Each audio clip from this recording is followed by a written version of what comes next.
Hello बच्चों, आइए फिर एक बार बीएससी फर्स्ट सेमेस्टर के बारे में हम लोग आज केमिस्ट्री की जानकारी प्राप्त करते हैं। पहला बीएससी फर्स्ट सेमेस्टर में मैं आपको पढ़ाने जा रहा हूँ फर्स्ट सेमेस्टर का unit first molecular polarity and weak van der Waals forces. Weak van der Waals forces. इस यूनिट में देखिए, आपको पता ही होगा जो थ्योरी पोर्शन आपको 75 मार्क्स का है, प्रैक्टिकल 25 मार्क्स का है। तो इसमें आपको टोटल 8 यूनिट पढ़ने।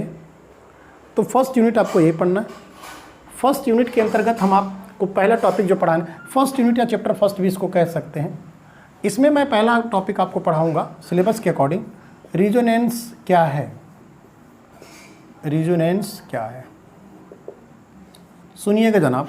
वास्तव में देखा क्या गया, कुछ ऐसे मॉलिक्यूल्स मिले जिनकी लाइफ आशा के अनुरूप नहीं बल्कि जो आशा किया जाता था उससे ज़्यादा लाइफ देखने को मिली। तो उस पर प्रश्न उठा कि ये क्या है, क्या इसके पीछे लॉजिक है।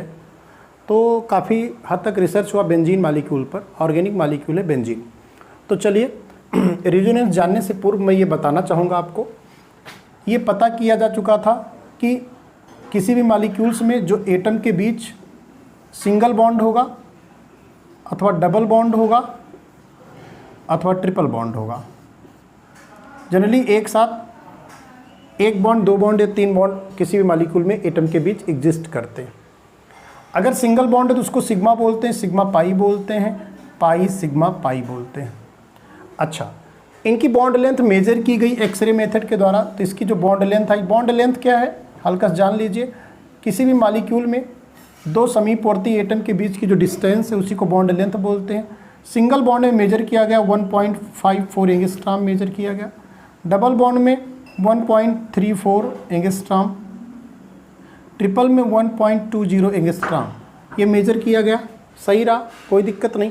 साथ ही साथ तो आप ये भी कह सकते हैं जो सिंगल बॉन्ड होता है वो सबसे ज़्यादा लंबा होगा डबल बॉन्ड की अपेक्षा भी एंड ट्रिपल बॉन्ड की अपेक्षा। इसी दौरान एक बात और चेक किया गया कि सिंगल बॉन्डेड मॉलिक्यूल माने sigma bonded molecule, double bonded molecule और ट्रिपल बॉन्डेड मॉलिक्यूल में रिएक्टिव कौन है। तो वास्तव में देखा गया रिएक्टिविटी के लिए जो जिम्मेदार था, मैं आपको बता रहा हूँ, रिएक्टिविटी के लिए जिम्मेदार था, अगर मैं बात करूँ जनरली तो पाई इलेक्ट्रॉन्स, जिसमें पाई इलेक्ट्रॉन्स ज़्यादा है। अच्छा, इसका लॉजिक क्या है, वास्तव में जो पाई बॉन्ड है वो वीक है। जो वीक है वो स्ट्रांग होना चाहता है, इसीलिए रिएक्टिव रहता है। तो अगर देखा जाए इसमें दो पाई बॉन्ड है, नॉर्मली रिएक्टिव इसी को होना चाहिए। ओके, तो अगर मैं रिएक्टिविटी आर्डर बात करूँ, इसमें दो पाई बॉन्ड था। मजबूती की बात करूँ तो ट्रिपल बॉन्ड मजबूत है, उससे थोड़ा कम मजबूत डबल बॉन्ड है, उससे थोड़ा कम मजबूत सिंगल बॉन्ड है। बट अगर मैं सिग्मा और पाई की बात करूँ तो सिग्मा मजबूत है, पाई कमज़ोर है। ठीक है, वो ओवरलैपिंग में चर्चा कर लेंगे क्यों ऐसा हो रहा है। तो देखा जाए रिएक्टिविटी ऑर्डर अगर मैं फॉलो करूँ तो सबसे ज़्यादा जो रिएक्टिव होना चाहिए वो रिएक्टिव ऑर्डर हमको मिलना चाहिए, वो सिंगल बॉन्ड से ज़्यादा रिएक्टिव डबल बॉन्ड और डबल बॉन्ड से ज़्यादा reactive triple bond.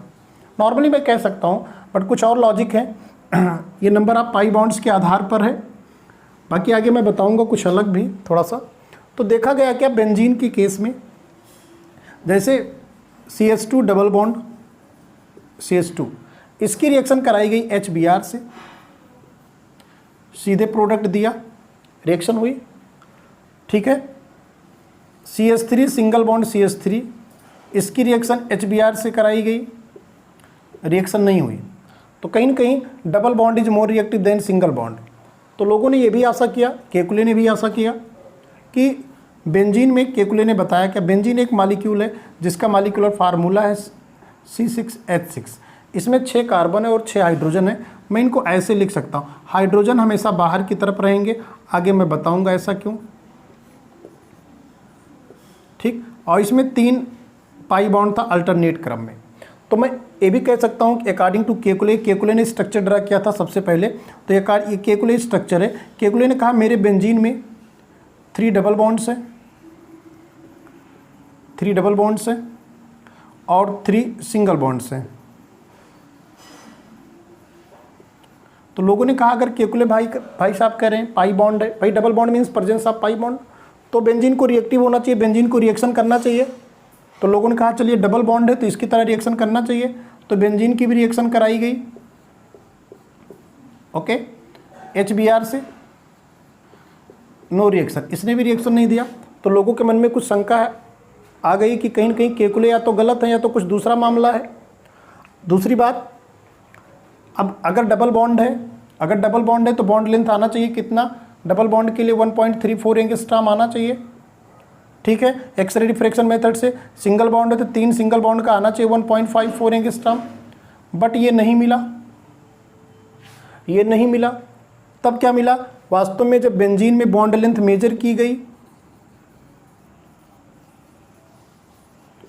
X ray method से तो आया 1.39 एंगस्ट्रॉम, जो कि एवरेज वैल्यू था। It is the average value of single and double bond.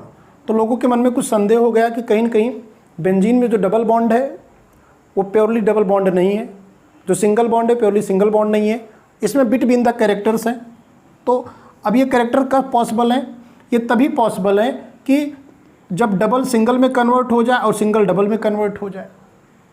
अर्थात अब जरा देखिए हो क्या रहा था, ये डबल बॉन्ड इधर भाग रहा था, ये इधर भाग रहा था। अब ये भाग क्यों रहे हैं मैं बता रहा हूँ। भागने की जो ये घटना है ना, इसी को बोला गया डीलोकेलाइजेशन।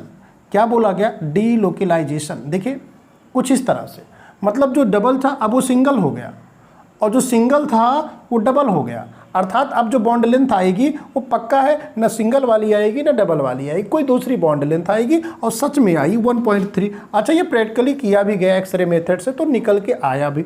अच्छा, लोगों ने कहा भैया क्या हो रहा है, तो लोगों ने कहा ये डीलोकेलाइजेशन हो रहा है।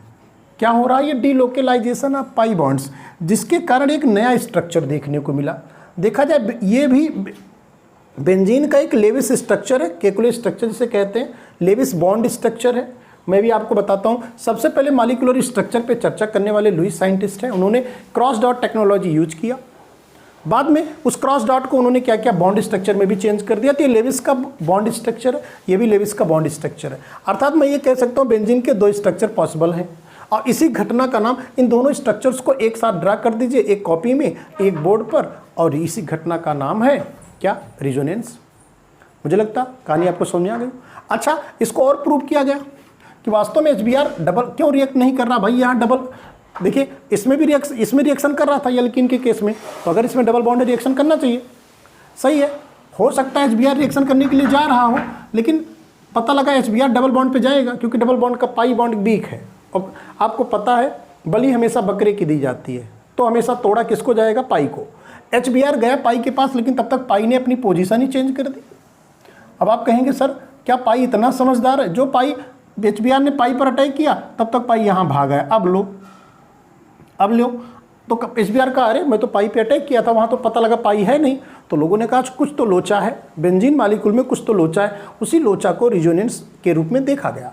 तो मुझे लगता है आपको बातें समझ में आ गई हूँ। तो चलिए अब हम सीधे रिजोनेंस के बारे में चर्चा करते हैं। ये तो बेसिक कॉन्सेप्ट था, ये कहानी थी, रिजोनेंस आने से पहले की कहानी थी। अर्थात एक बात तो आप ये कह सकते हैं कि रिजोनेंस तभी देखने को मिलेगा जब डीलोकेलाइजेशन हो। अच्छा, एक अब मन में आपके एक प्रश्न आ रहा होगा कि सर ये डीलोकेलाइजेशन के स्क्रीनशॉट लेते चले। अब मन में एक आपकी बात आ रही होगी कि सर ये डीलोकेलाइजेशन है क्या। चलिए लगे हाथ ये भी जान लीजिए डीलोकेलाइजेशन होता क्या है। भाई देखिए, घूमना टहलना ही डीलोकेलाइजेशन है, घूमना टहलना ही डीलोकेलाइजेशन है। वास्तव में ऑर्गेनिक केमिस्ट्री मतलब कार्बन और हाइड्रोजन के केस की मैं बात कर रहा हूँ। हाइड्रोकार्बन्स में जो बॉन्ड होते हैं 2 प्रकार के होते हैं। लगे हाथ इसको भी देख लीजिए। एक बॉन्ड का नाम है स्ट्रॉन्ग और एक बॉन्ड है वीक। जो स्ट्रॉन्ग है उसी का नाम है सिग्मा। ओके, अब सिग्मा जो मजबूत है उसे कहीं जाने की ज़रूरत नहीं है, तो इसी कारण से जो सिग्मा बॉन्ड होता है वो लोकेलाइज्ड होता है, कभी घूमता टहलता नहीं। एक्सेप्ट वन प्लेस, एक जगह है जहाँ ये घूमता है, उसका मैं एक्सेप्ट करके लिख दे रहा हूँ, except hyperconjugation. Hyperconjugation एक ऐसी घटना है जो सिग्मा को भी घुमा देता है, मजबूर कर देता है सिग्मा को घूमने पर। आप लोग को ये भी पढ़ना है, रिएक्शन मैकेनिज्म वाले चैप्टर में आप पढ़ेंगे। अच्छा, वीक का नाम है पाई, जहां आपको वीकनेस दिख जाए समझ जाइए वो 4 पाई है, या 4 पाई क्या, वीक बॉन्ड पाई बॉन्ड मान लीजिए। अब क्या पाई बॉन्ड घूमेगा? हाँ घूमेगा, क्योंकि ये कमज़ोर है ना, जो वीक है उसको घूमना पड़ेगा मजबूती के लिए। अब आपके पास कुछ है नहीं, घर बैठे हो, तो कैसे काम चलेगा? आपको दौड़ना पड़ेगा मजबूती लाने के लिए। Yes, this bond is delocalised, delocalised, but always नहीं। उसका लॉजिक है कब ये डीलोकलाइज्ड करेगा। देखिए मैं बताऊं, जैसे मैंने कहा एथिलीन, अब इसका पाई बॉन्ड याद रखिएगा, कहाँ जाएगा बेचारा घूम के, यहीं 2 एटम के बीच में रहेगा। अरे भाई मैं इसको ऐसे भी तो लिख सकता हूँ, C double bond C, okay, ऐसे भी मैं लिख सकता हूँ। अब ये पाई बॉन्ड का इसी 2 कार्बन के बीच में रहेगा। अगर कोई बॉन्ड, कोई इलेक्ट्रॉन 2 एटम के बीच में रहता है तो उसको लोकलाइज्ड कहेंगे। तो अर्थात एथिलीन के केस में भी ये लोकलाइज्ड है पाई बॉन्ड। तब तो आप कहेंगे सर क्या पाई बॉन्ड लोकलाइज्ड भी हो सकता है? हाँ से और हो सकता है। बट अगर मैं एल्काइन की बात करूँ, एल्काइन की बात, तो आपके मन में तो यही आ रहा होगा कि सर इसमें भी 2 एटम के बीच में है तो इसको भी लोकलाइज्ड होना चाहिए, लेकिन मैं इसको डीलोकलाइज्ड कहने वाला हूँ। अब आप कहेंगे सर ऐसा क्यों कह रहे हैं? मैं बता रहा हूँ, वास्तव में ये आगे मैं बताऊंगा, यह एक लीनियर मॉलिक्यूल है। इसका स्ट्रक्चर हमारे इस मार्कर की तरह, ये मार्कर देख लीजिए, इसका स्ट्रक्चर कुछ इस तरह से होता है। और इसका जो पाई इलेक्ट्रॉन है वास्तव में ये पूरे मॉलिक्यूल पे घूमने लगता है कुछ इस तरह से। तो ये कार्बन के अलावा हाइड्रोजन को भी टच करने लगता है। तो याद रखिएगा इसको डीलोकलाइज्ड बॉन्ड बोलेंगे। इसमें जो एसिटिलीन में पाई बॉन्ड है वो डीलोकलाइज्ड है। तो डिफिनीशन एक लाइन में लिखा दे रहा हूँ। इस लेक्चर में आज मैं ज़्यादा नहीं बताऊँगा, बाकी नेक्स्ट लेक्चर में आपको काफ़ी कुछ बताने वाला हूँ आज। तो देखिए मैं लोकलाइज्ड बॉन्ड की डिफिनीशन लिख रहा हूँ कि the bonds are present between 2 atoms only are called as localized chemical bond। ऐसा कोई बॉन्ड जो 2 लोगों तक ही सीमित हो, तीसरा जीवन में कोई ना। जैसे मान लीजिए 2 ही लोग हैं, आप 2 लोग, बाकी किसी समाज से किसी मतलब नहीं है तो आप लोकलाइज्ड हैं, ठीक है। लेकिन अगर समाज के अन्य लोगों से मतलब रखते हैं तो आप उसको डीलोकलाइजेशन कहते हैं। तो लिख सकते हैं द इलेक्ट्रॉन डेंसिटी, या बॉन्ड भी लिख सकते हैं, कोई दिक्कत नहीं, बॉन्ड इलेक्ट्रॉन ही होते हैं। The electron density that covers more than 2 atoms are called as delocalised chemical bond. Yes भैया, इसी का रोल है रिजोनेंस।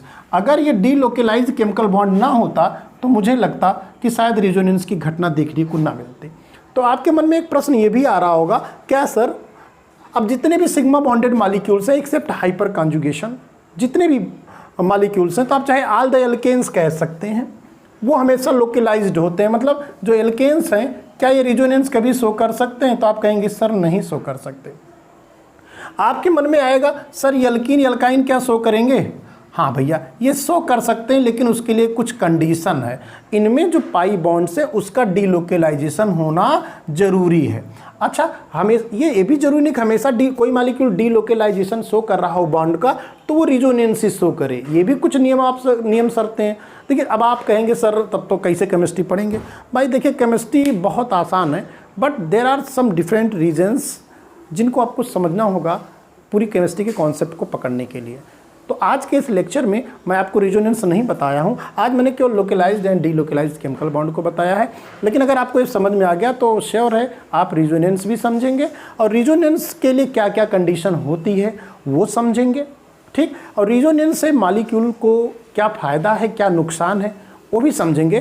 तो समझने के लिए लगातार बने रहें, आपको नेक्स्ट लेक्चर में कुछ और मिलेगा। Thank you so much.